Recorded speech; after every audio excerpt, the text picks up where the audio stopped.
Ngayong araw na ito ay nag-arraignment na at nagsimula ng pre-trial sa kaso ni Sandro Marcos.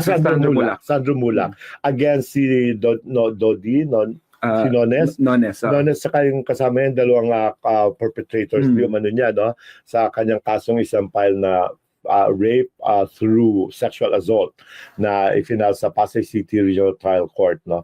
Ngayon, this morning ay natuloy na ang kanilang arraignment at nag-file ng motion to quash itong kampo nila Nones para ma-dismiss yung case, no, at hindi ito ginrant ng court. Normal talaga, no? Normal. Normal na it is your right to ask for that quash. Yes, no?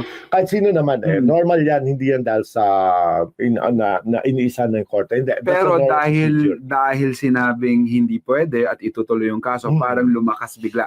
Yes, kasi kompleto sila sa evidences. May sa mga final evidences talagang ito ay eligible para umakyat sa korte. Kaya ito na ngayon, yung pag-file na ng motion ay na-dismiss, hindi na-aprubahan. Dininay ng court ang motion to quash ng grupo nila Nones. So ngayon kanina, natuloy ang arraignment where they both pleaded, of course, not guilty. Not guilty. But right after that, nagsimula na ang pre-trial.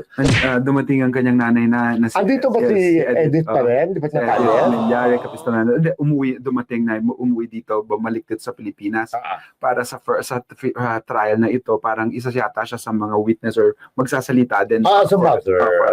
Pero dumating siya, I'm sure kanina. Yes, mga kahapon po siya dumating na.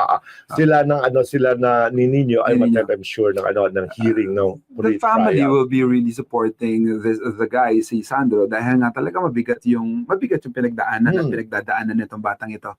Nakikita ko na talagang galit na galit ang Sandro. Kung minsan may mga sinasabi siyang dire-diretso na lang. Kung minsan nakakalimutan yung mga legalidad. Kaya yung mag-asawa medyo alalayan natin si Sandro. Dahil nararamdaman ko na ang pinanggagalingan niya na kasi part ng trauma yan. Na trauma siya, kailangan niyang ilabas yun kapag galit siya. Ako kasi pag sinabi ko,